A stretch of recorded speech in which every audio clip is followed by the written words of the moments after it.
ನಾವು ಒಳಗೆ ಬಂದು ನೋಡಿದ ತಕ್ಷಣ ನನಗೆ ಹೇಳ್ತಾರ್ರಿ 2 ಲಕ್ಷ ರೂಪಾಯಿ ಕೊಡ್ತೀನಿ ಮತ್ತೆ ಇಲ್ಲೇ ಕಾಂಪ್ರಮೈಸ್ ಮಾಡ್ನು, ನಾವೆಲ್ಲ ಪೊಲಿಟಿಷಿಯನ್ ಎಂಟ್ರಿ ಐತಿ ನಮ್ಗೆ, ಮತ್ತೇನು ಇಲ್ಲೇ ಮುಗಿಸೋನು ಅಂತ ಹೇಳಿದ್ರೆ ನಾ ಬಂದ ತಕ್ಷಣ ಐತಲ್ಲ ಅವ್ರನ್ನ ಕೇಳಿನ್ರಿ. ಅವ್ರ 2 ಲಕ್ಷ ಕೊಡ್ತೀನಿ ಅಂದ್ರೂ ನಾ ಏನು ಮಾಡ್ರಿ, ನನಗೇನು 2 ಲಕ್ಷ ರೂಪಾಯಿ ಬೇಡಪ್ಪ, ನನಗೆ ವೆಹಿಕಲ್ದವ್ರ ಬಿಸ್ನೆಸ್ಗಳದಾವ, ನಾ ಮಾಡ್ಕೊತೀನಿ. ಇಮಿಡಿಯೇಟ್ಲಿ ಐತ್ರಲ್ಲ ನಮ್ಮ ರಾಜ್ಯಾಧ್ಯಕ್ಷ ಮಂಜುನಾಥ್ ಗೌಡ್ರಿಗೆ ಕಾಲ್ ಮಾಡೀನಿ.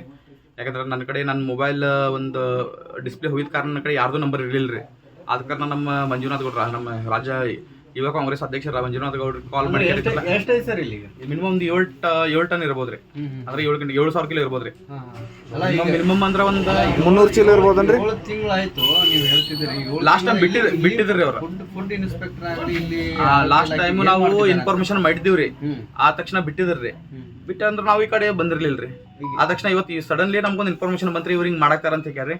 ಬಂದ್ ನೋಡಿದ ತಕ್ಷಣ ನಾ ಕಡೆ ವಿಡಿಯೋ ಎಲ್ಲ ಬಂದ ತಕ್ಷಣ ಎಲ್ಲ ಏನೇನು ವಿಡಿಯೋ ಮಾಡಿ ನಾ ಕಡೆ ಎಲ್ಲ ಅದಾವ್ರಿ. ವಿಡಿಯೋ ಮಾಡಿದ ತಕ್ಷಣ ಆಕಿ ಸಿಕ್ಕೂರಿ ಅವ್ರ. ಎಷ್ಟು ಚೀಲ ಇರ್ಬೋದು?